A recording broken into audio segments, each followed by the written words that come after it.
Hello बेटा। P block elements में हमने अब तक जो देखे थे, आई थिंक इट इज आपको याद होगा, we are under the heading of P block. और पी ब्लॉक में हम लोग कर रहे हैं बेटा, that is a 15th group elements called as a nitrogen family. इसका डिस्कशन चल रहा था और मैंने आपको ये जो इसके पहले करा दिया था, ऑक्साइड ऑफ नाइट्रोजन हो गया था बेटा। अब जो देखना है, we are talking about this is a oxide of phosphorus. सही है। अब हमको देखना है बेटा oxide of phosphorus. What are the oxide of phosphorus और इसको हमको कैसे पढ़ना है। तो देखो यहाँ पर, ये जो आपका फॉस्फोरस है, अगर एटमॉस्फेरिक एयर से हीट करा लो तो आपको ये दे देगा। What is that? एक आएगा बेटा ट्राइऑक्साइड कॉल्ड एज P2O3। और आप जानते हो बेटा P2O3 ऐसा एग्जिस्ट नहीं करता। This P2O3 it will exist as its dimeric form. Dimeric form मतलब इसका टू मोस्ट ले लो या इसका टू टाइम्स ले लो। P2 become P4, O3 become 3, है ना, it become 6। P4O6 is a dimeric form of trioxide of phosphorus. तो actually P2O3 क्या है? तो आप बोलना sir it is a trioxide of phosphorus है और इसकी डायमेरिक फॉर्म बना लो तो आपको P4O6 आएगा। लेकिन ये कब होगा? जब आप उसको फास्फोरस को लिमिटेड सप्लाई ऑफ एयर में हीट करो तो ऐसा आएगा। लिमिटेड सप्लाई ऑफ एयर में हीट करो तो आपको ट्राइऑक्साइड देगा। अगर आप एक्सेस ऑफ एयर में हीट करा लो इसी को, अगर आप एक्सेस ऑफ एयर में हीट करा लो तो ये देगा P2O5। बेटा it is called as a penta oxide of a, right बेटा, penta oxide of a phosphorus. It also exist as its dimeric form. बेटा इसकी डायमेरिक फॉर्म क्या होगी? तो लेट मी टेल यू, इसकी डायमेरिक फॉर्म होगी P4O10 is it's dimeric form. तो एक ट्राइऑक्साइड आ गया और एक आपको पेंटाऑक्साइड आ गया। एक काम करेंगे बेटा, ट्राइऑक्साइड का स्ट्रक्चर एग्जाम में पूछा जाता है। ये ट्राइऑक्साइड का स्ट्रक्चर पूछा जाता है तो हम पहले इसकी बात करेंगे। ये एक एसिडिक ऑक्साइड है और अगर इसका स्ट्रक्चर पूछा जाए तो देखो बेटा बनाना कैसे है। ये P है, सेकंड वाला, थर्ड वाला और चार चार P तो बना लिए टेट्राहेड्रल फॉर्म में। बेटा O6 है, इसका मतलब है ये P और P के बीच में एक ऑक्सीजन होगा, ये P और ये P के बीच में भी एक ऑक्सीजन होगा।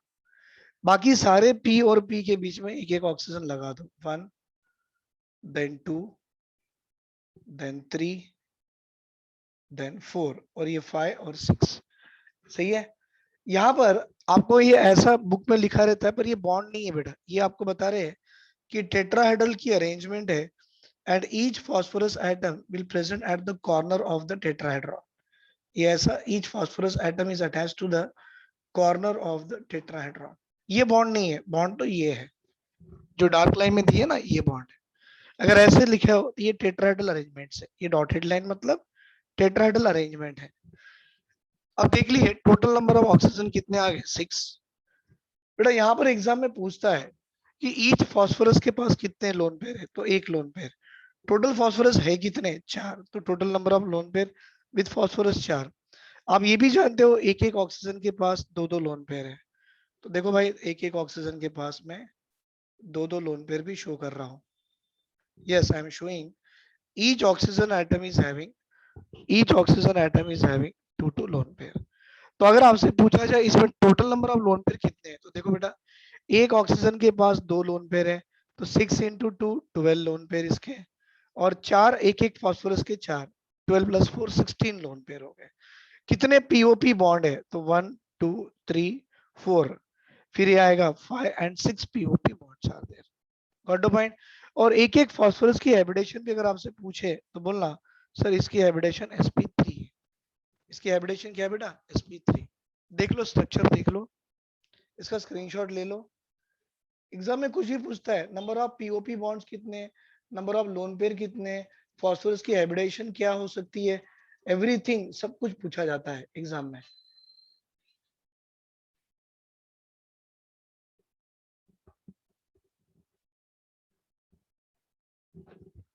सही है, ये हो गया। अब इसी में P4O6 की मैं आपको बात कराऊंगा बेटा। हमको कैसे मालूम कि ऑक्सीडेशन मतलब एसिडिक नेचर बढ़ती है कम होती है? तो इसमें एक रूल होता है। अब आप देखिए ये आपका P4O6 है और ये आपका P4O10 है। अगर मैं पूछूं इसकी ऑक्सीडेशन स्टेट कितनी है, तो भाई आप तो निकालोगे ना 4x 6 इंटू टू 12 -12।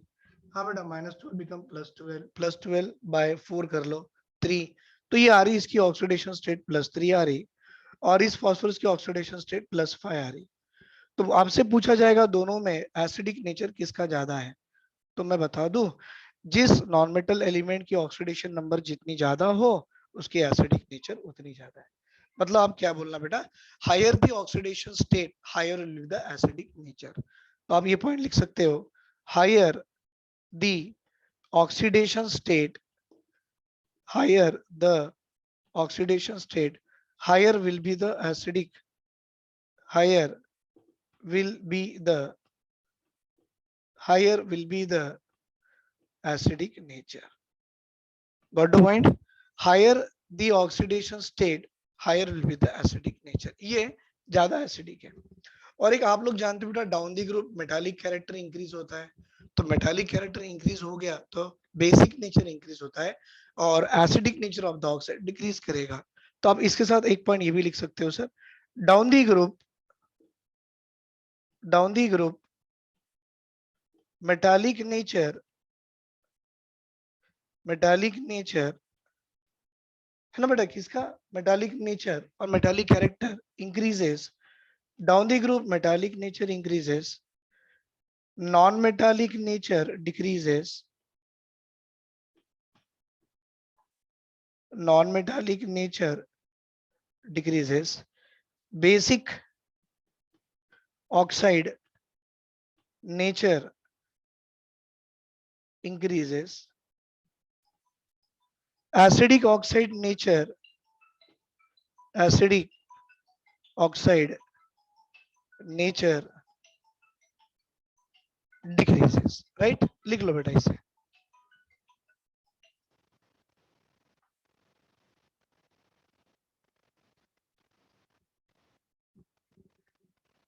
तो आपको ये बताया जाता है बेटा, ऑक्साइड ऑफ फास्फोरस के दो है, एक ट्राइऑक्साइड है, पेंटॉक्साइड है।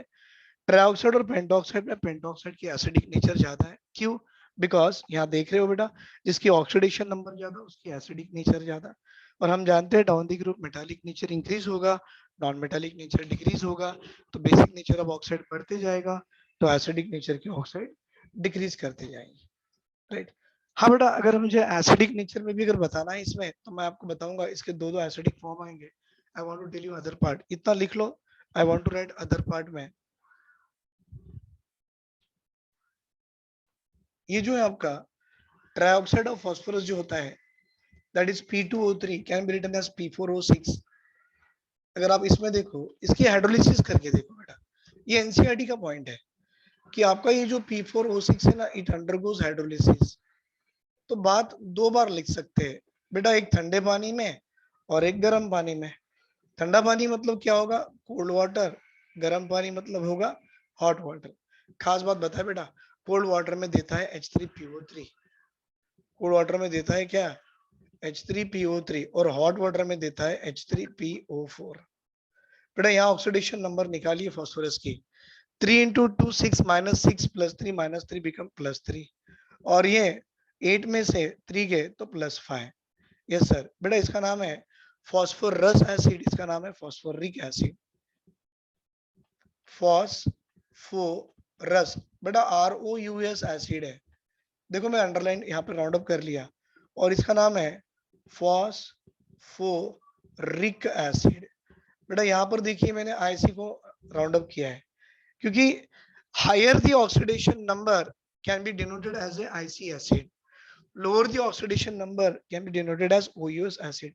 इसका मतलब अब इन दोनों में H3PO3 और H3PO4 में आपसे पूछा जाए भाई किसकी एसिडिक नेचर ज्यादा है, तो सर अभी भी आपने बताया था जिसकी ऑक्सीडेशन नंबर ज्यादा उसकी एसिडिक नेचर या उसकी एसिडिक कैरेक्टर भी ज्यादा। तो H3PO3 और H3PO4 में देखो +5 more acidic in nature than the +3 which is a less acidic in nature. Clear है बेटा? बना लो यहाँ तक, ले लो स्क्रीनशॉट। Very good.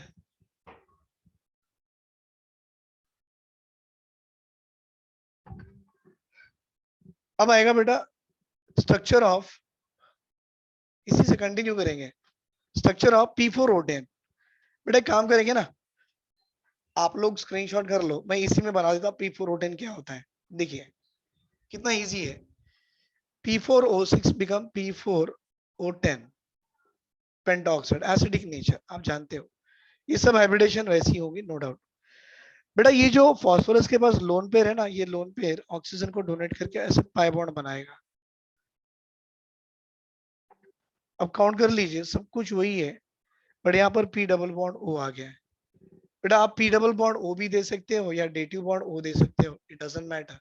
मुझे आपको ये बताना है कि यहाँ पर जो पाई बॉन्ड बना हुआ है ना, ये पाई बॉन्ड किस तरह का है। तो बोलना भाई P पाई D पाई पाई बॉन्ड है ये। क्या बॉन्ड है? P पाई D पाई। एक बॉन्ड तो सिग्मा होगा ऑब्वियसली, पहला वाला बॉन्ड तो सिग्मा ही बनता है, बट दूसरा वाला जो पाई बना है कैसे है, that is a p orbital of oxygen and d orbital of phosphorus involved and it form p pi d pi bond। ये पूछा गया एग्जाम में, राइट? देख लीजिए। हाँ, अगर P4O10 की अगर आप हाइड्रोलिसिस रिएक्शन देखते हो तो कोल्ड वाटर और हॉट वाटर में इसकी भी अच्छी हाइड्रोलिसिस रिएक्शन है। I will show you. भाई ये P4O10 है और ये P4O10 है। अगर आप इसे कोल्ड वाटर में डालते हो और इसे अगर आप हॉट वाटर में डालते हो, बेटा हॉट वाटर में वही देगा जो पहले दिया, क्या? H3PO4 called as what? Phosphoric acid. लेकिन कोल्ड वाटर में जब पेंटॉक्साइड डालते हो it gives rise to HPO2। याद रहेगा ये वाला, एग्जाम में ऐसे ही पूछता है। और HPO2 कॉल्ड एज व्हाट बेटा? Metaphosphoric acid. Meta phosphoric acid cold water के साथ। लेकिन pentaoxide of phosphorus hot water से मिला दो, आपको H3PO4 called as a phosphoric acid आ जाएगा। ऑर्थो फॉस्फोरिक एसिड भी कहते हैं, बट मैंने ऑर्थो मेटा के बारे में बात नहीं किया। I discuss only phosphoric acid. जब ऑक्सी एसिड में आएंगे तब आपको मैं बताऊंगा, राइट? अब आपसे पूछा जाए P4O10 और P4O6 है ना, P2O3 का P4O6, इन दोनों में which is a strong dehydrating agent. तो लेट मी शो यू। बेटा यहाँ आपको याद रखना है, आपका ये जो P4O10 है ना, it act as a strong dehydrating agent. It act as a what? Strong dehydrating agent. बेटा डिहाइड्रेटिंग एजेंट मतलब जिसकी टेंडेंसी वाटर मॉलिक्यूल निकालने की है, जैसे अपना कॉन्सेंट्रेटेड सल्फ्यूरिक एसिड था, वैसा ही ये आपका P4O10 will act as a strong dehydrating agent, right? और एसिड स्ट्रेन की तो आपको मैंने बता ही दिया था कि सर P4O6 की बात करो और P4O10 की बात करो तो P4O10 is having a more acidic strength than that of P4O6। ऐसा क्यों सर? क्योंकि मैंने अभी भी बताया था, जिसकी ऑक्सीडेशन नंबर ज्यादा उसकी एसिडिक स्ट्रेंथ भी ज्यादा। ये कितनी है बेटा? +5, more acidic then +3, right? Screenshot ले लीजिए सर।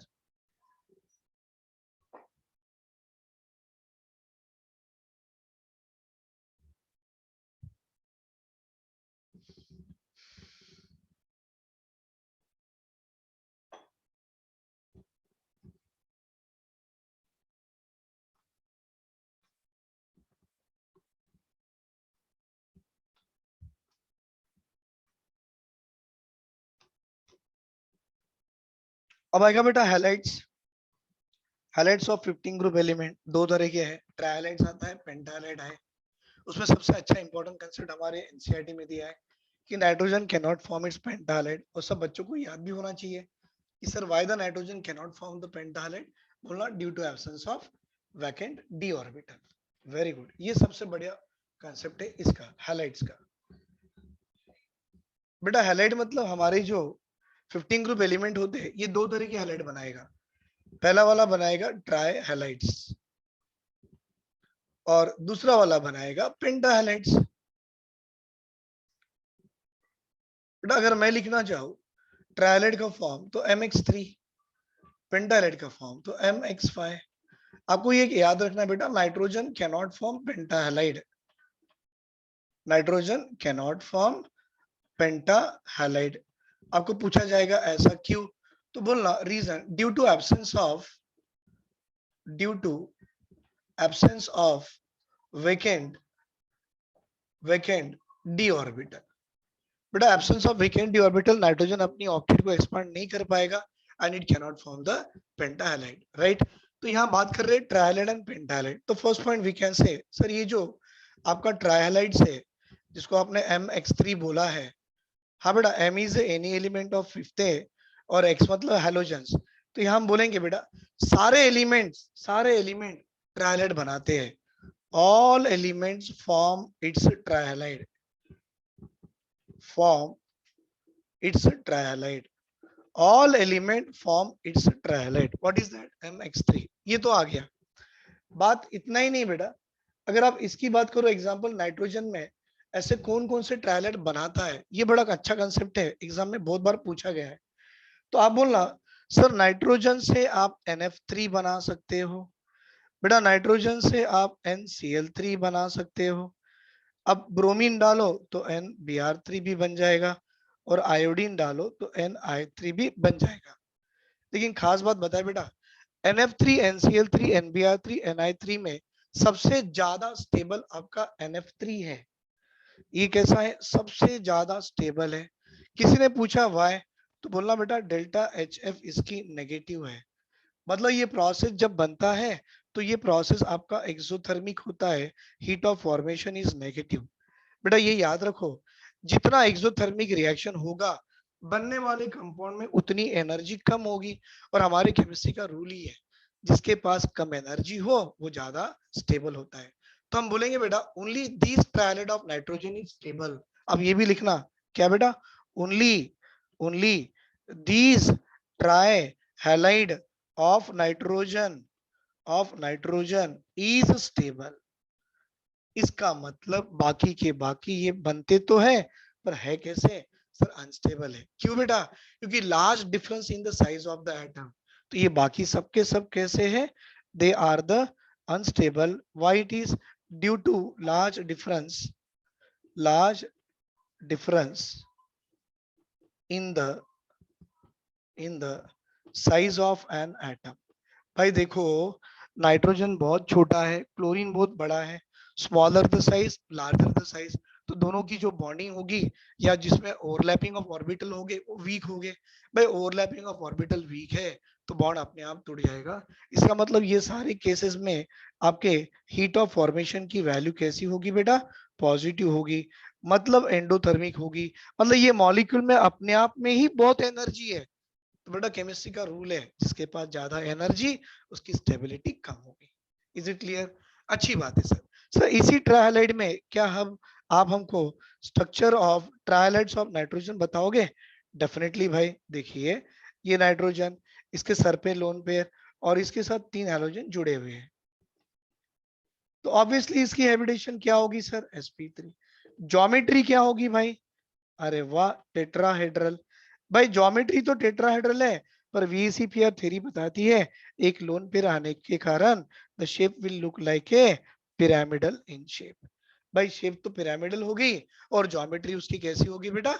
Yes, tetrahedral. अब एक लोन पेयर होने के कारण it should behave as a what? तो आप बोलना tendency to donate a lone pair है, इसीलिए NX3 कैसा बिहेव करेगा? Sir NX3 will behave as a Lewis base, right.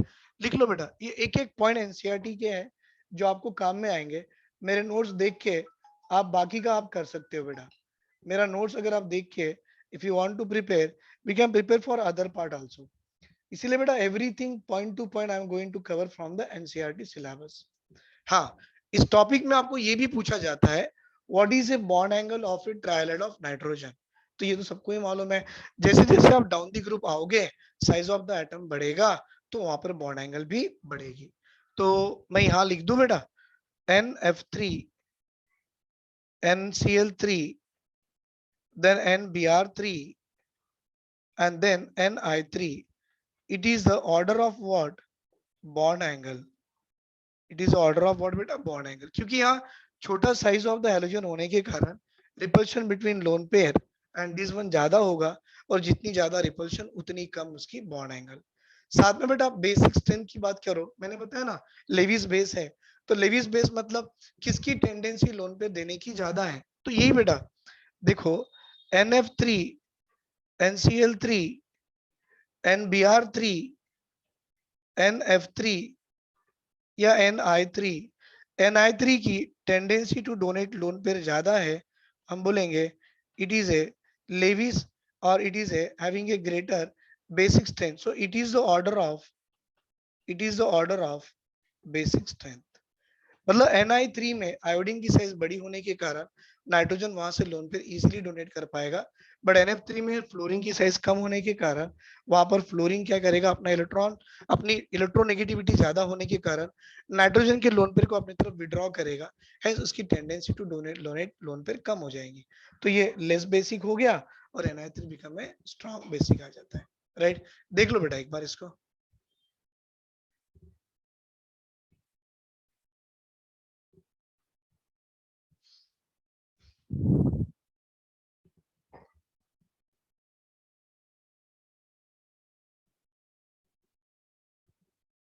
Now next one is after the structure और NX3 अपन देख लिए बेटा, अब देखेंगे हम लोग ट्रायलाइड्स ऑफ ए फास्फोरस।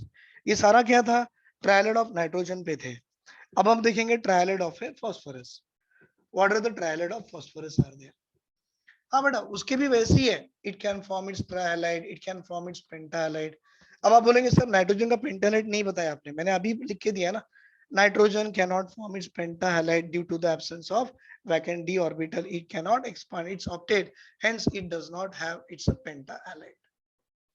अब आप फास्फोरस की बात कीजिए बेटा, will talk about the phosphorus. देखिए कैसे बेटा, फास्फोरस की टेंडेंसी है टू फॉर्म इट्स ट्रायलाइड, बड़ा अच्छा कंसेप्ट है ये आपका फास्फोरस है, और ये फास्फोरस की टेंडेंसी है to form its trihalide PX3, so we can say it is a trihalide of a phosphorus. अच्छी बात है बेटा, ट्रायहालाइड ऑफ फास्फोरस मतलब कैसे बताओगे, इसकी टेंडेंसी कैसी होगी, तो देखो थोड़ा ध्यान से बेटा, ये एक लोन पेयर भी है, इसके पास 3 हैलोजेंस भी है, देख लो देख लो देख लो। नाइट्रोजन में भी था, नाइट्रोजन में वैकेंट ऑर्बिटल नहीं था, था क्या, नहीं था, तो it cannot accept the lone pair, it can donate the lone pair. बेटा याद रखना इसकी लोन पेयर है और इसकी हैबिटेशन sp3 है, यहां तक तो सही है, लेकिन फास्फोरस के पास वैकेंट ऑर्बिटल है, तो आप बोलना due to that it will behave as a कैसा, लेविस एसिड। क्यों, क्योंकि फास्फोरस के पास वैकेंट ऑर्बिटल है, due to presence of vacant D orbital. क्यों लेविस एसिड है बेटा, ये due to presence of vacant d orbital, it has tendency to accept lone pair of electrons। हाँ बेटा, it has a tendency to accept a lone pair of electrons, hence it will start to behave as a what, Lewis acid in nature। अब example ये तो मैंने थोड़ा सा दे दिया, अब देखिए एग्जांपल इसके रिएक्शंस की देखो बेटा, अगर आप इस ट्राइहैलाइड ऑफ फास्फोरस को क्लोरीन के साथ रिएक्ट करा लो तो भाई वो पेंटाहैलाइड देगा। आपसे पूछा जाए सर इसकी हैबिटेशन कितनी है, तो Z इक्वल टू, आप जानते हो हाइब्रिडेशन वाला formula, Z equal to 1/2 number of electron present in the valence shell of central atom. कितने आएंगे बेटा, 5, मोनोवैलेंट कितने, 3, 5 + 3 8/2 4। Z की वैल्यू 4 है इसमें, इसका मतलब इसकी हैबिटेशन sp3 है, अच्छी बात है बेटा। यहाँ देखिए Z की वैल्यू कितनी आएंगी, राइट, 5 + 5 10/2 5, Z की वैल्यू 5 है, मतलब sp3 डिहाइब्रिडेशन है। मतलब इसकी ज्योमेट्री बात करो बेटा, ये आपको टेट्राहेड्रल देगा, और इसकी ज्योमेट्री की बात करो बेटा, ये आपको देगा ट्राइगोनल बाय पिरामिडल। ये आपका केमिकल बॉन्डिंग का कंसेप्ट है बेटा, आप देख सकते हो मेरे प्रीवियस वीडियोस में दिए गए हैं, टेट्राहेड्रल और ट्राइगोनल बाय पिरामिडल। Z की वैल्यू 4 आना मतलब बॉन्ड पेयर 3 है, तो लोन पेयर कितने आ गई, 1। वेरी गुड बेटा, यहाँ पर Z की वैल्यू 5 ना, बॉन्ड पेयर 5 है, तो आपकी इसकी lone pair is equal to 0 हो जाएगा। मतलब जो इसकी ज्योमेट्री है वही उसकी शेप है, क्यों, जिसकी लोन पेयर 0 उसकी shape is equal to geometry, क्या है बेटा, ट्राइगोनल बाय पिरामिडल। और आप जानते हो PCl5 में अगर आप ड्रॉ करना चाहे तो ये PCl5 का स्ट्रक्चर है। 3 Cl के बॉन्ड आपके इक्वेटोरियल पोजीशन पे लग गए और बाकी के 2 chlorine it is coming on the axial position. अगर आपसे पूछा जाए कौन सा बॉन्ड लेंथ बड़ा है तो बोलना एक्सियल बॉन्ड की bond length is greater than equatorial bond की बॉन्ड लेंथ से। तो अगर ये आप देखो बॉन्ड लेंथ किसकी बड़ी है तो बोलना एक्सियल की बॉन्ड लेंथ इक्वेटोरियल से बड़ी है। अगर आप इसे हीट करो ना बेटा, एक्सियल बॉन्ड पहले टूटेगा, तब जाके PCl5 decomposes gives PCl3 plus Cl2 और दो जो Cl निकले आपके एक्सियल से निकले। तो यहाँ देखिए बेटा मैंने रिएक्शन कैसे लिखा, इसको क्लोरीनेशन करा लो आपको पेंटाहालाइड दे देगा। Is it clear? तो ये छोटा सा कंसेप्ट था बेटा जो मुझे बताना था कि PCl3 से Cl2 डाल तो PCl5 मिलेगा। इसका उल्टा बेटा PCl5 को हीट करो तो Cl3 एंड Cl2 निकलेगा। और आप जानते हो ये दोनों के दोनों क्लोरीन कहाँ से निकलेंगे? एक्सियल बॉन्ड से निकलेंगे, क्योंकि इसकी बॉन्ड लेंथ ज्यादा है। आसानी से हीट करो तो ये बॉन्ड और ये बॉन्ड टूट जाएंगे और ये दोनों क्लोरीन आपके एक्सियल से आ जाएंगे और PCl5 converted into PCl3 plus Cl2। Right बेटा, देख लीजिए इसे। ये था ट्रायलाइड, राइट। इसके साथ साथ हम एक काम करेंगे, ये ट्रायलाइड की थोड़ी प्रॉपर्टीज भी होती है, थोड़ा वो भी देख लेंगे तो आपको और इजी हो जाएगा टॉपिक पढ़ने के लिए। प्रॉपर्टीज यही बता देता बेटा मैं, आप ले लो इसको लिख लो। एक्सेलेंट। अब इसका स्क्रीनशॉट लेने के बाद देखिए बेटा what is the properties of the trihalide of phosphorus. बड़ा इंटरेस्टिंग प्रॉपर्टीज है। सबसे इंपॉर्टेंट प्रॉपर्टी बताऊं मैं, इसकी हाइड्रोलिसिस ही है, क्योंकि फास्फोरस में सेंट्रल एटम में वैकेंट ऑर्बिटल होने के कारण ये वाटर के ऑक्सीजन से लोन पेयर लेगा and it can undergoes hydrolysis. यही तो कंसेप्ट है हाइड्रोलिसिस का। बेटा कौन सा कंपाउंड हाइड्रोलिसिस करता है और कौन सा नहीं करता है वो डिपेंड करेगा उस कंपाउंड के सेंट्रल एटम में वैकेंट ऑर्बिटल अवेलेबल है या नहीं है। अगर उस सेंट्रल एटम उस कंपाउंड के सेंट्रल एटम में वैकेंट ऑर्बिटल अवेलेबल है तो वाटर के ऑक्सीजन से लोन पेयर लेगा एंड कैन अंडरगो हाइड्रोलिसिस। जैसे कि carbon tetrachloride can undergo hydrolysis भाई, तो CH4 can not undergo hydrolysis. ऐसा कुछ है क्या? नहीं ना। हाँ, CH4 can not undergo hydrolysis but SiCl4 can undergo hydrolysis. CCl4 does not undergo. क्यों? क्योंकि CCl4 में अपने कार्बन के पास वैकेंट ऑर्बिटल ही नहीं है, बट SiCl4 में Si सिलिकॉन के पास वैकेंट ऑर्बिटल होने के कारण इट कैन अंडरगो हाइड्रोलिसिस। तो इसकी कुछ प्रॉपर्टीज है, हम वो बात करेंगे। लेट अस से भाई प्रॉपर्टीज नंबर 1 हम बात करने वाले हैं हाइड्रोलिसिस की। मतलब क्या इसकी हाइड्रोलिसिस होगी या नहीं होगी? ऑब्वियसली होगी भाई। कैसे? देखो, अगर मैं NF3 की बात करूं और इसकी हाइड्रोलिसिस करना चाहूं तो आपको लगेगा सर इसकी हाइड्रोलिसिस होना चाहिए, नहीं होगा, क्योंकि नाइट्रोजन के पास वैकेंट ऑर्बिटल नहीं है ना बेटा। Very good. तो आप लिखना यहाँ पर it does not undergo hydrolysis, does not undergoes hydrolysis because central atom nitrogen does not have vacant d orbital. बेटा वेकेंट डी ऑर्बिटल नहीं होगा तो वाटर का जो ऑक्सीजन है अपने लोन पर किसको डोनेट करेगा? जगह ही नहीं है तो डोनेट ही नहीं करेगा। तो यहाँ पर no product formation, no product form, मतलब नो रिएक्शन। NF3 की बात किया। हाँ सर, NCl3 में देखो अब क्या क्या होगा। बेटा NCl3, PCl3, ASCl3, SbCl3, BiCl3 सब में देखो आप हाइड्रोलिसिस करना चाहो होगा। क्यों मालूम? एक तो यहाँ पर वैकेंट ऑर्बिटल नहीं था, ऊपर से फ्लोरीन मोर इलेक्ट्रोनेगेटिव था तो रिएक्शन नहीं हो गई। पर यहाँ पर NCl3 में अगर आप हाइड्रोलिसिस करना चाहो बेटा तो यहाँ पर भी आपको वैकेंट ऑर्बिटल नहीं दिखता है, बट क्लोरीन की एफिनिटी, इलेक्ट्रॉन एफिनिटी ज्यादा है फ्लोरीन से। और बेटा जिसकी एफिनिटी ज्यादा है वो रिएक्शन करेगा और Cl can be replace by OH and it form NH3। बाकी क्या है बेटा? Chlorine, what is that? HCl। Chlorine कितने? 3, तो भाई 3 हाइड्रोजन 3 + 3 6 मेक इट। यहाँ पर आपके OH भी दिख रहे हैं ना। हाँ बेटा, यहाँ पर HOCl आएगा instead of that it will make it here as a. हाँ बेटा, ये आएगा HOCl। तो एक काम कर लीजिए, क्लोरीन 3 है तो यहाँ 3 डाल दो, 3 + 3 6 हो गए, ये हो गया 6 में से चले गया ऑक्सीजन 3, HOCl आ गया। अब जानते हो HOCl का नाम क्या है? Hypochlorous acid. इसका नाम है हाइपोक्लोरस क्लोरस एसिड।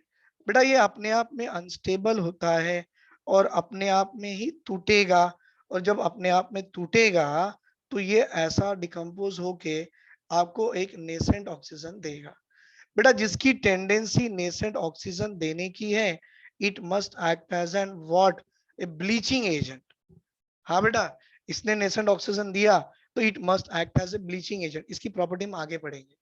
चलो PCl3 कर लो भाई, PCl3 करो, नाइट्रोजन फॉस्फोरस आर्सेनिक AsCl3 करो, नाइट्रोजन फॉस्फोरस आर्सेनिक एंटीमोनी भी करो, और बिस्मथ भी करो।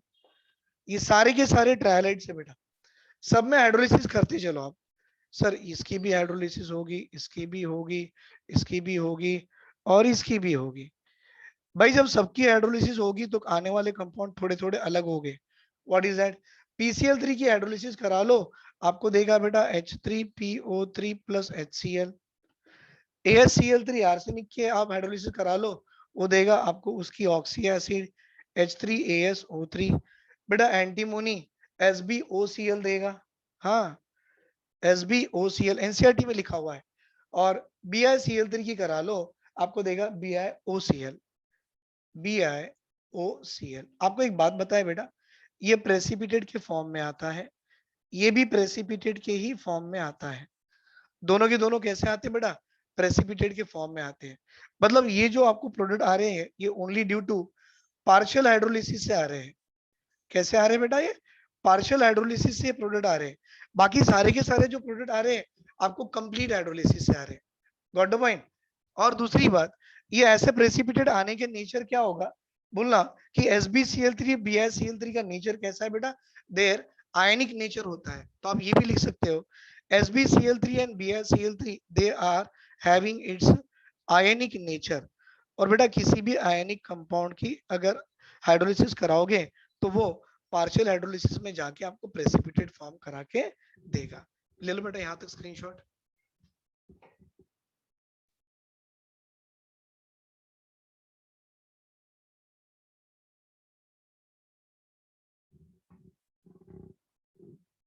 बन गया? ये था बेटा trihalides, nitrogen phosphorus arsenic antimony bismuth. Right, ये चीजें आपको याद रखना है एग्जाम पॉइंट ऑफ व्यू से, क्योंकि जो एनसीईआरटी में दिया है वही लाइन टू लाइन मैंने पढ़ाया बेटा। तो आप अगर इसी को अच्छे से देख के फिर एनसीईआरटी रिवीजन करते हो तो इनडायरेक्टली आपकी एनसीईआरटी याद हो जाएगी। और देखना प्रीवियस 4 to 5 years के नीट एग्जाम में या 4 to 5 years के आपको IIT मेंस एग्जाम में इसी से क्वेश्चन मिलने वाले हैं। कहीं बाहर से क्वेश्चन कभी कभी भी नहीं देगा बेटा। चलो अब बात करेंगे after the trihalide will talk about the pentahalide of phosphorus. हाँ बेटा, will talk about the pentahalide of a phosphorus. अब आएगा पेंटाहालाइड। अभी तो स्टार्टिंग में मैंने लिख दिया था, फिर और एक बार दे रहा हूं। First one, nitrogen does not form pentahalide due to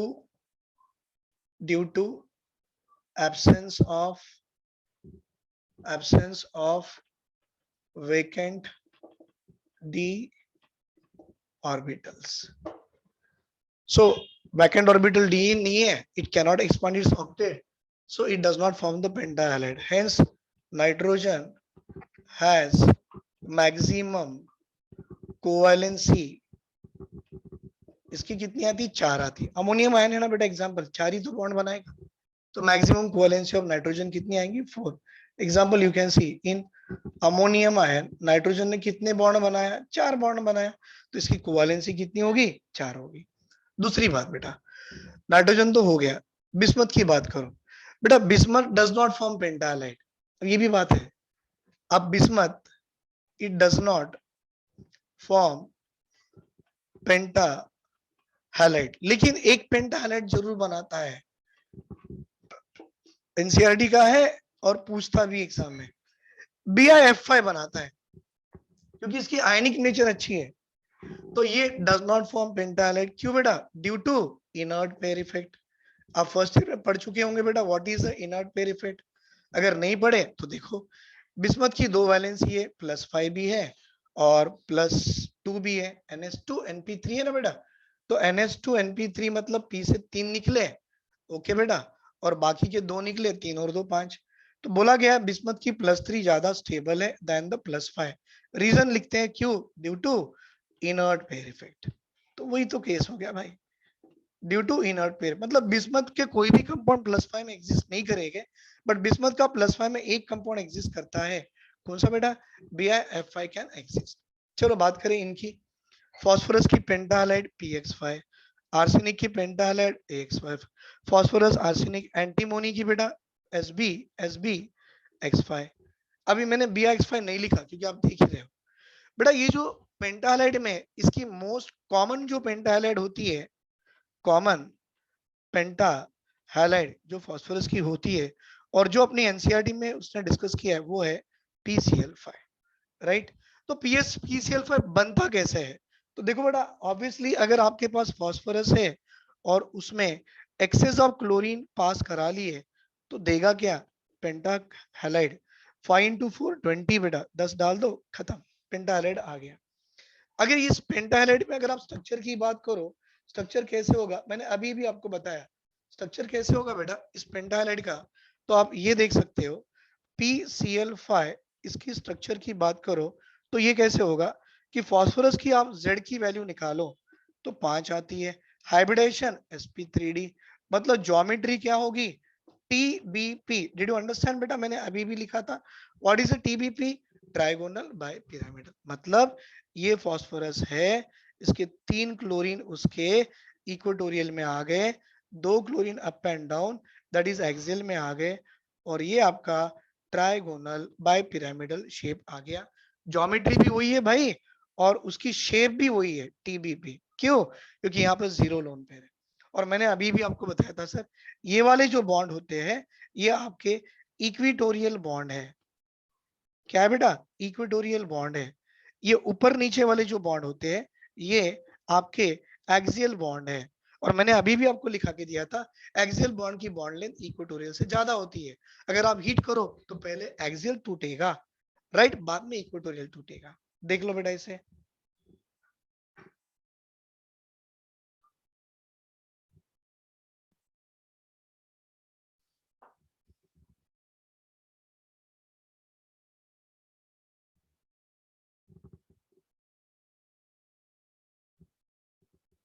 बन गया, अच्छी बात है।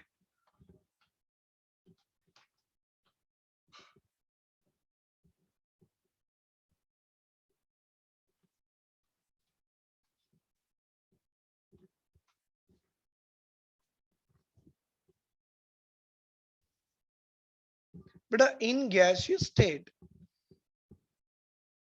थोड़ा रीड देखना बेटा, बड़ा अच्छा कंसेप्ट है। इन गैसियस स्टेट PCl5 हो, PBr5 हो, PI5 हो, phosphorus central atom सेम है लेकिन आपके हाइड्रोजन चेंज हो रहे हैं। इन gases they all have similar structure। अच्छी बात है सर, लेकिन बेटा जब ये सॉलिड स्टेट में आ जाए, बड़ा अच्छा कंसेप्ट है, अगर ये आपके सॉलिड स्टेट में आ जाए तो PCl5 PBr5 PI5 में आपका PCl5 और ये सब they all exist, all have ionic nature. अरे बढ़िया बेटा, what is the ionic nature of PCl5, जरा ध्यान से देखिए, एग्जाम में पूछा भी गया है। What is the ionic nature बेटा, इसके साथ 4 क्लोरीन और इसके साथ 6 क्लोरीन, भाई बना नहीं बना, व्हाट इज दैट, P2Cl10। बेटा P2Cl10 के अगर आप डायमराइजेशन करा लो तो क्या आएगा, PCl5 आएगा। तो ये जो 4 थे ये आपको कैटायनिक फॉर्म में आते हैं और ये 6 बेटा ये आयनिक फॉर्म में आते हैं। तो आपको कहना है ये इसके आयनिक फॉर्म है और इसमें इसकी एविडेशन पूछता है एग्जाम में और इसकी भी एविडेशन पूछता है। आई होप आप डायरेक्टली निकाल सकते हो, निकाल के देखो बेटा, ये आती है sp3 और ये आती है sp3d2, 3 2 5 1 6। ये है PCl5 in solid state exist as a ionic nature और ये इसके आयनिक फॉर्म है, जिसमें PCl4 प्लस कैटायनिक फॉर्म वाले फास्फोरस की हाइब्रिडेशन sp3 आएगी और ये anionic form of the phosphorus की हाइब्रिडेशन बेटा sp3d2 आएगी, राइट। इतना ही नहीं, आप PBr5 को बना के देखो बेटा,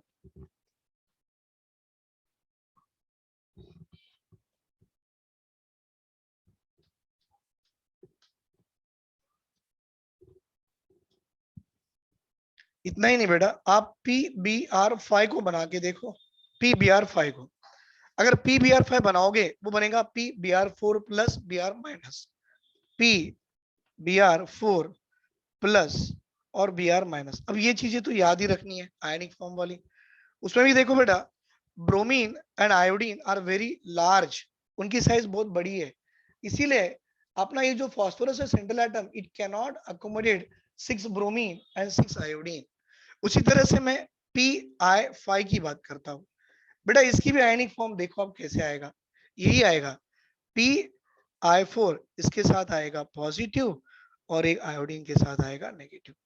अब आप बोलोगे सर ऐसा PCl6 के जैसे उसने PBr6 और PI6 क्यों नहीं बनाया, तो अब रीजन लिखना, what is that, due to larger size of Br and iodine, phosphorus cannot accommodate these electron। तो ये ब्रोमीन और आयोडीन इनकी साइज बड़ी होने के कारण phosphorus cannot accommodate 6 bromine bromide and 6 iodide ion, hence it does not exist in the form of PBr6 or PI6। Right बेटा, लिख लो इसे, ये सॉलिड स्टेट की स्ट्रक्चर से बेटा, ये पेंटाइलाइड ऑफ फास्फोरस के।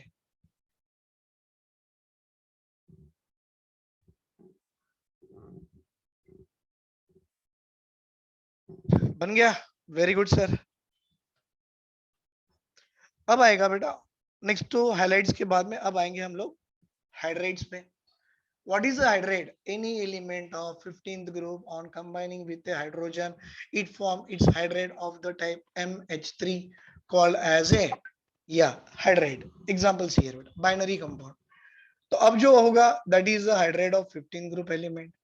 बेटा हाइड्रेट मतलब कोई भी एलिमेंट आपके 5th A से अगर हाइड्रोजन से कंबाइन करा लो तो आपको वो जो देगा hydrate of the type MH3 and this is a binary compound called as a hydrate. अब आप ही लगाइए बेटा, इस NH3 में नाइट्रोजन लगा लो तो NH3, phosphorus, then arsenic, then antimony and then bismuth, बन रहे ना इसके हाइड्रेट, ये सारे के सारे हाइड्रेट बन गए।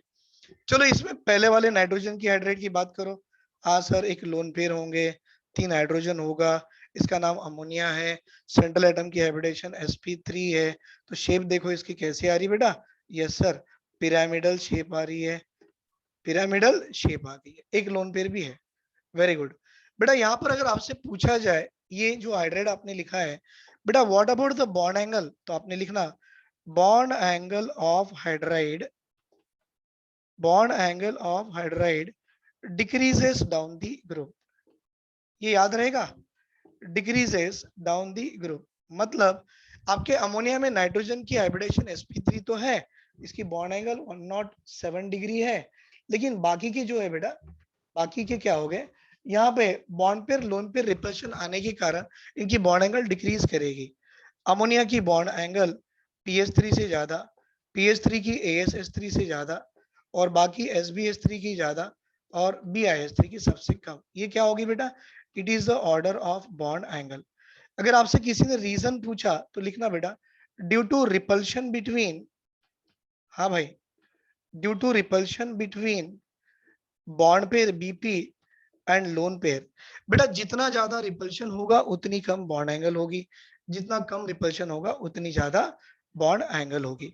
तो bond angle of this hydrate of 15 group element decreases down the group due to repulsion between bond pair lone pair. Right, next one इसी में पूछा गया बॉइलिंग पॉइंट की ऑर्डर। अब आप तो जानते हो बेटा, ये हाइड्रेट में आपका जो नाइट्रोजन है NH3 वाला, इसकी हाइड्रोजन बॉन्डिंग होने के कारण इसकी इसकी हम बोलेंगे बॉइलिंग पॉइंट सबसे ज्यादा है। तो यहाँ बहुत कंफ्यूजन होते हैं बच्चे लोग, क्या लिखते हैं NH3 की सबसे ज्यादा बॉइलिंग पॉइंट है, लेकिन थोड़ा NCERT खोल के देखना बेटा, वहां दिया है फॉस्फोरस, आर्सेनिक, और फिर ये आ गया अमोनिया बीच में, क्योंकि due to hydrogen bonding sir. फिर आएगा एंटीमोनी और फिर आएगा BiH3। ये क्या होगी, ऑर्डर ऑफ बॉइलिंग पॉइंट। बेटा NH3 की बॉइलिंग पॉइंट इन दोनों से ज्यादा क्यों है, तो आपने लिखना ड्यू टू हाइड्रोजन बॉन्डिंग बेटा जैसे जैसे हाइड्रोजन बॉन्डिंग बढ़ गई उसकी बॉइलिंग पॉइंट भी बढ़ गई। एक्चुअल में ये यहाँ रहना चाहिए बट इनकी मोलार मास ज्यादा होने के कारण इनकी बॉइलिंग पॉइंट अपने अमोनिया से भी ज्यादा है। राइट, दूसरा लिखते बेटा लेविस बेस कैरेक्टर। सब लोग जानते हो सेंट्रल एटम पे एक एक लोन पेयर रखा हुआ है, तो सबकी टेंडेंसी लोन पेयर देने की होगी। बेटा यहाँ पर आपको ये देखना है कि किसकी टेंडेंसी लोन पेयर सबसे ज्यादा है। मैं बता दूं, हाँ बेटा नाइट्रोजन की लोन पेयर देने की टेंडेंसी बाकी सबसे ज्यादा है। इसका मतलब आपका NH3 की लेविस बेसिक कैरेक्टर सबसे ज्यादा होगी। अगर पूछा जाए रीजन क्या है, नाइट्रोजन की साइज छोटी, उसके सर पे और लोन पेयर बैठा है, मतलब छोटी जगहों पे इतने इलेक्ट्रॉन्स आ गए कि उसकी इलेक्ट्रॉन डेंसिटी बढ़ जाती है। वो क्या चाहेगा, जितने भी इलेक्ट्रॉन मेरे पास है बाहर देना चाहेगा, तो इसकी टेंडेंसी लोन पेयर देने की ज्यादा है। It must act as a stronger Lewis base than the other one. मतलब basic character decreases, hydro this boiling point increases, but exceptional case क्या है, NH3 की बॉइलिंग पॉइंट PH3 और AS3 से ज्यादा है। बेटा ये गैस के फॉर्म में एग्जिस्ट करता है और ये लिक्विड के फॉर्म में एग्जिस्ट करेगा due to hydrogen bonding. Right, इतना लिख लीजिए बेटा। हम स्टेबिलिटी ऑर्डर भी लिखेंगे इसकी हाइड्रेट की। अगर स्टेबिलिटी ऑर्डर आ गई तो रिड्यूसिंग कैरेक्टर भी आ जाता है, रिड्यूसिंग कैरेक्टर भी आ जाएगा। देखिए भाई स्टेबिलिटी ऑर्डर आप जानते हो, नाइट्रोजन जैसे आप ऊपर से नीचे आओगे बॉन्ड लेंथ बढ़ेगा, बॉन्ड लेंथ बढ़ेगा बॉन्ड एनर्जी कम होगी, बॉन्ड एनर्जी कम होगी हम क्या बोलेंगे बेटा, स्टेबिलिटी डिक्रीज करेगी। तो क्या बोलना, stability decreases down the group NH3 PH3 ASH3 SbH3 और आएगा बेटा BiH3। क्यों, क्योंकि बिस्मथ और हाइड्रोजन की बॉन्ड लेंथ ज्यादा है, तो बॉन्ड लेंथ ज्यादा बॉन्ड एनर्जी कम, बॉन्ड एनर्जी कम तो स्टेबिलिटी भी कम हो जाएगी। तो आप रीजन लिख सकते हो बेटा ड्यू टू इंक्रीज इन और due to decrease in MH bond energy. क्योंकि बॉन्ड एनर्जी डिक्रीज होगा बॉन्ड आसानी से टूट जाएगा, लेस स्टेबल, और ये मोर स्टेबल हो गया। तो आपको याद रहेगा decreases down the group due to the lower bond energy and increasing bond length. यहाँ बॉन्ड एनर्जी कम हो रही है बॉन्ड लेंथ बढ़ रही है। भाई स्टेबिलिटी अगर आपको आ जाए तो स्टेबिलिटी को देख के रिड्यूसिंग कैरेक्टर लिख सकते हो। किसको लिख सकते हैं बेटा, रिड्यूसिंग कैरेक्टर। सुनो, जो कम स्टेबल है act as a stronger reducing agent. अब देखो ये लेस स्टेबल है, इजीली हाइड्रोजन देगा, बेटा इजीली हाइड्रोजन देगा मतलब इसकी रिड्यूसिंग कैरेक्टर ज्यादा है। तो आप लिख सकते हो reducing character increases down the group. ये क्या होगी बेटा, it is order of stability, stability decreases down the group, reducing character increases down the group. NH3 PH3 ASH3 SbH3 and BiH3, it is the order of reducing character. Sir, it is the order of reducing character. That means हम बोलेंगे बेटा ये जो आपका BiH3 act as a good reducing agent। ये कैसे add करता बेटा, it act as a good reducing agent. लेकिन NH3 कैसे ऐड करता, माइल्ड रिड्यूसिंग एजेंट। हाँ, क्योंकि उसकी बॉन्ड एनर्जी ज्यादा, इजीली हाइड्रोजन नहीं दे पाएगा। राइट, ले लो बेटा इसका स्क्रीनशॉट ले लीजिए।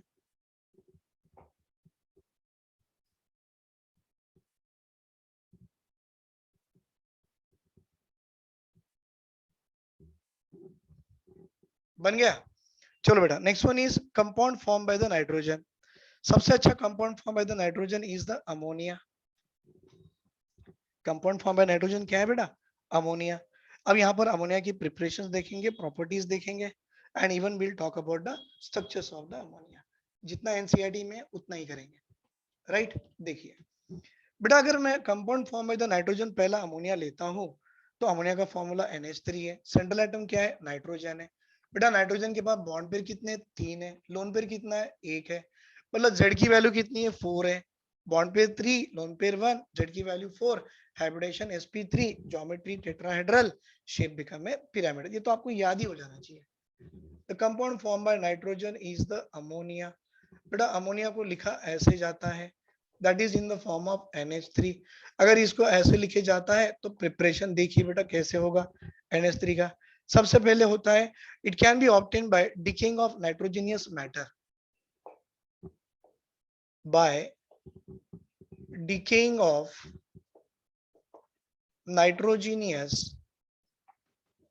बेटा डिकेइंग ऑफ नाइट्रोजीनियस मैटर।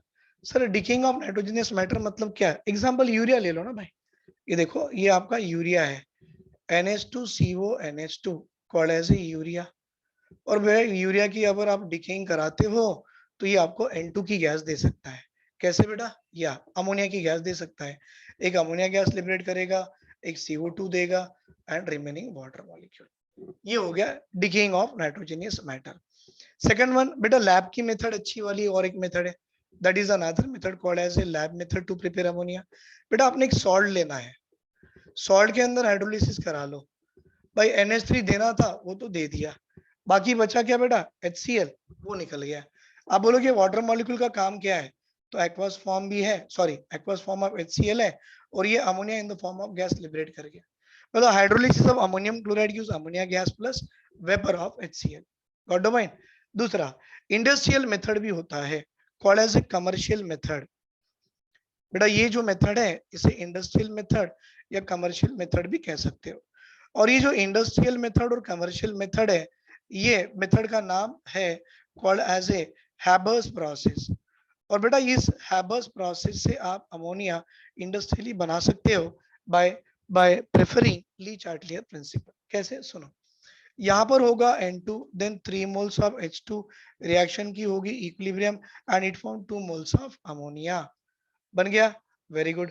आप देखो बेटा हमारे एनसीईआरटी में डेल्टा एच की वैल्यू कुछ नेगेटिव दी गई है, आई थिंक 41.7 kJ करके दिया है, 47.1 kJ पर मोल ये एनर्जी दी है। डेल्टा एच का नेगेटिव आना प्रोसेस एक्सोथर्मिक होगा, और आप जानते हो ली चार्टल प्रिंसिपल से सारे exothermic reaction will occur only at low temperature. So according to le Chatelier, मैं लिख दूंगा, आप यहाँ तो स्क्रीनशॉट ले लीजिए। According to Lee Chatterjee principle, beta, all exothermic reaction must occur at a low temperature.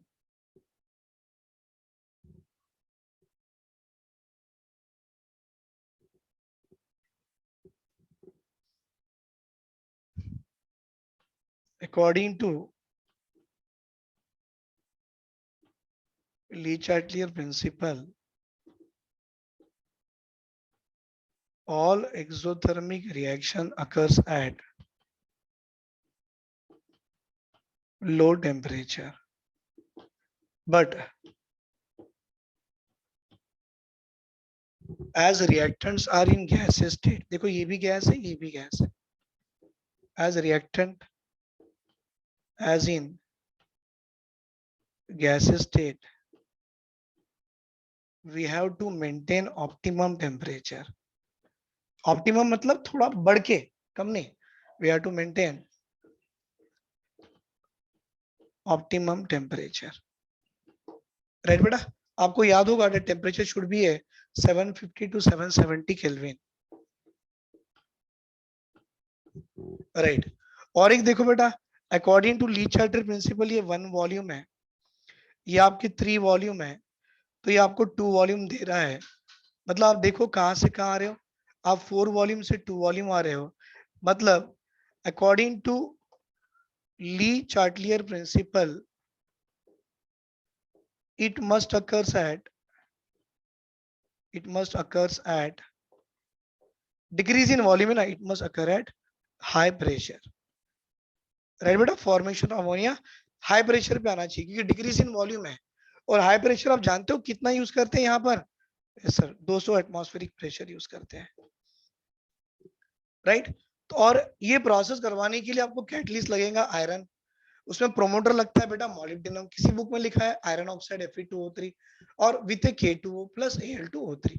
तो इसको मैं एक टेबल ही बना देता हूँ बेटा, ये जो है ना एक फेवरेबल कंडीशंस बोलो या कुछ तो बोलो, I should write favorable condition for the preparation of ammonia by a Haber's process। भाई पहले टेम्परेचर देखो 750 to 770 kelvin, right sir? Pressure देखो तो बोलना सर 200 एटमॉस्फेरिक प्रेशर। सर इसमें कैटलिस्ट देखो क्या है, तो बोलना बेटा catalyst is a iron powder, और इसमें प्रोमोटर की लिया जाता है बेटा, that is molybdenum. Molybdenum is a promoter.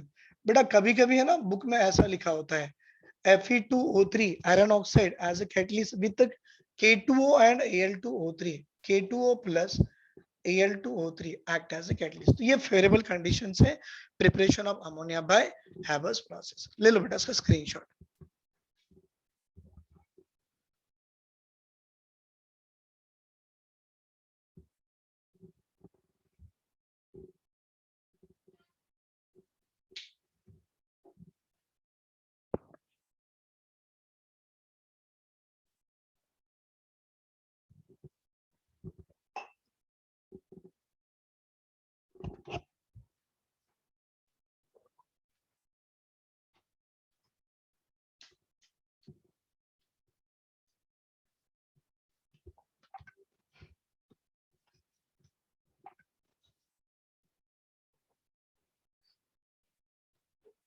बेटा बात करेंगे प्रॉपर्टीज ऑफ अमोनिया।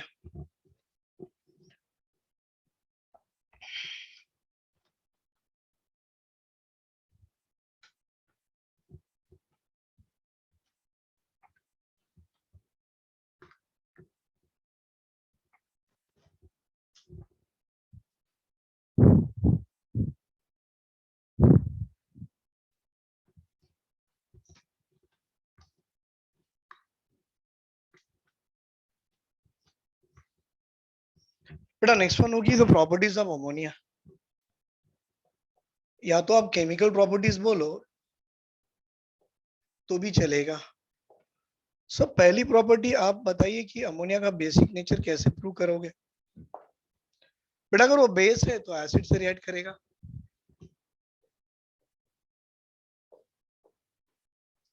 और ये अपना सॉल्ट बना लिया, तो प्रूव हो गया it act as a basic in nature, right. बेटा इसको अमोनिया को अगर आप किसी कॉपर सल्फेट एक्वा सॉल्यूशन में डालो तो एक कॉम्प्लेक्स सॉल्ट दे देगा। बेटा अगर ये अमोनिया आपका लिक्विड फॉर्म में है और एक्वस कॉपर सल्फेट में डाल दो, it will give its what you can say complex salt. कैसे? एक आएगा कॉपर, फिर आएगा अमोनिया, सेंट्रल मेटल एटम है जहां पर 4 अमोनिया लग जाएंगे, और बेटा उसका सल्फेट बाहर। और ये जो कॉम्प्लेक्स बनता है ना, ये कैसे पता लगता है? Due to formation of a this colour solution. कौन सा? एक डीप ब्लू कलर सॉल्यूशन बन गया, तो बता रहा है कि ये आपका कॉम्प्लेक्स बन गया है। तो इसकी टेंडेंसी है to react with the aqua solution of copper sulphate. मतलब आप देखो ये अमोनिया का जो नाइट्रोजन है इसके पास लोन पेयर है, और ये कॉपर सेंट्रल मेटल एटम में वैकेंट ऑर्बिटल है, ये अपने लोन पेयर वैकेंट ऑर्बिटल को देके कॉम्प्लेक्स बनाया है। इसकी tendency to donate lone pair basic nature, इसकी tendency to react with the acid give the salt that is also basic nature. बन गया। पॉइंट नंबर 2 प्रॉपर्टी बताइए बेटा। Ammonia is soluble in the water करके लिखते हैं हम। Ammonia is soluble in water, obviously होता भी है। कैसे? देखिए बेटा, अगर किसी अमोनिया को वाटर में डालो तो आपको ये ऐसा सॉल्यूशन मिल जाएगा। What is that? NH4OH aqueous form. तो बेटा aqueous solution of ammonium hydroxide आने का मतलब क्या? वाटर से रिएक्ट कर रहा नहीं कर रहा? कर रहा है। और ये जो आपको एक्वस सॉल्यूशन आ गया है, it is used for the precipitation of certain metal ion. The aqueous solution of ammonia, aqueous solution of ammonia is used for precipitation of certain metal ions, right? Used for precipitation of certain metal ion। Sir ऐसे कौन से metal ion का precipitation ये aqua solution of ammonia कर सकता है? ये अपने एनसीईआरटी का है और ये अपने बुक में दिया है। लिसन हियर बेटा, मैं आपको जो दे रहा हूं वो ये है FeCl3 एक्वास फॉर्म, ये एक एक्वास फॉर्म में आएगा। दूसरा बेटा ZnCl2 in the aqueous form. अगर इस मेटल आयंस में आप एक्वास सॉल्यूशन ऑफ अमोनिया डालते हो, व्हाट इज दैट? NH4OH। और यहां भी बेटा NH4OH अगर डालते हो तो ये क्या कर देगा? इस aqua solution of metal ions को प्रेसिपिटेट में कन्वर्ट करा देगा। बेटा what is the precipitate form by it? Iron की हाइड्रोक्साइड जो कि ब्राउन कलर की होती है। बेटा ये कैसी होती है? ये ब्राउन कलर की पीपीटी होती है। और जिंक क्लोराइड को अगर आप एक्वा सॉल्यूशन इसमें डालोगे बेसिक सॉल्यूशन ऑफ अमोनिया में, तो वो जिंक की हाइड्रोक्साइड एज ए प्रेसिपिटेट बनाएगा, जो कि ये प्रेसिपिटेट उसकी बेटा व्हाइट कलर की प्रेसिपिटेट बनती है। ये एनसीईआरटी के स्टेटमेंट से बेटा जो मैंने रिएक्शन फॉर्म में आपको लिख के दे दिया है, राइट? चलो देख लीजिए। फिर आएगा इसी से हम लोग जुड़ेंगे अभी कि डिटेक्शन ऑफ द अमोनिया और अमोनियम आयन कैसे पता करेंगे। देखो इसी से मिलता है डिटेक्शन ऑफ या तो अमोनिया या तो अमोनियम आयन। सर अमोनिया या अमोनियम आयन आप कैसे डिटेक्ट करोगे? बड़ा अच्छा है बेटा, एक्वा सॉल्यूशन ऑफ अमोनिया ले लो और एक आप नेस्लर रिएजेंट ले लो। बेटा आप पहले एक्वा सॉल्यूशन ले लीजिए और एक नेस्लर्स का रिएजेंट ले लीजिए। अगर आपका ये नेस्लर्स रिएजेंट से आपका एक्वा सॉल्यूशन ऑफ अमोनिया अगर रिएक्ट करता है और अगर उसने ब्राउन पीपीटी दे दिया, तो समझ जाना sir it is the aqua solution of ammonia है या अमोनियम आयन है, राइट? चलो मैं इसका एग्जांपल भी दे रहा हूं। एक्वा सॉल्यूशन ऑफ अमोनिया या अमोनिया ही ले लो, डोंट वरी अबाउट दैट। मैंने अमोनिया ले लिया। सर ये नेस्लर्स रिएजेंट क्या होता है? देखना बेटा एनसीईआरटी खोल के लिखा हुआ है K2HgI4। क्या ये K2HgI4 is the Nessler's reagent. और जब अमोनिया इससे रिएक्ट करेगा तो वो आपको एक ब्राउन प्रेसिपिटेट देगा जिसमें आपको मिलेगा कॉम्प्लेक्स कंपाउंड NH2HgO, फिर K अपना Hg विद आयोडीन। इस तरह के ब्राउन प्रेसिपिटेट देता है और ये फॉर्मेशन ऑफ ब्राउन प्रेसिपिटेट बताता है कि ये जो सॉल्यूशन है it is a solution of ammonia और अमोनियम आयन। ले लो बेटा इसका स्क्रीनशॉट।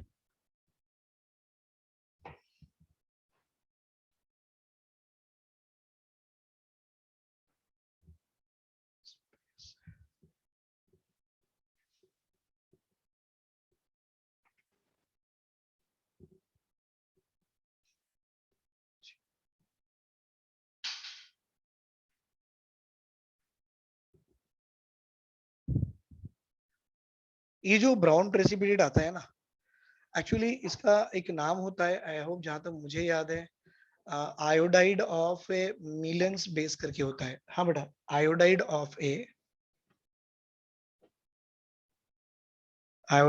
ए मिलोन्स बेस, ये इसका एक नाम है।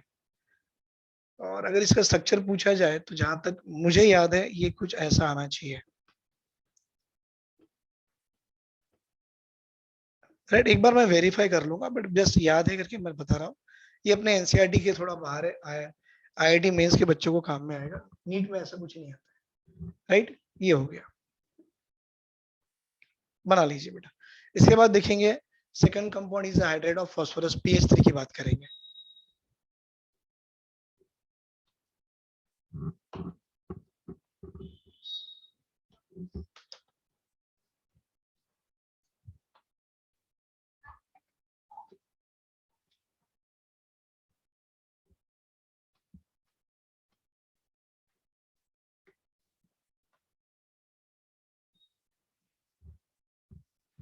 बेटा hydride of phosphorus PH three, PH three called as a phosphine, PH three called as a what? Phosphine. अब ये फॉस्फीन में इसकी स्ट्रक्चर्स देखी जाती है एंड इससे पहले प्रिपरेशन मेथड्स देखेंगे कि what are the preparation methods are there. पहले बता दे बेटा ये फॉस्फीन होता क्या है?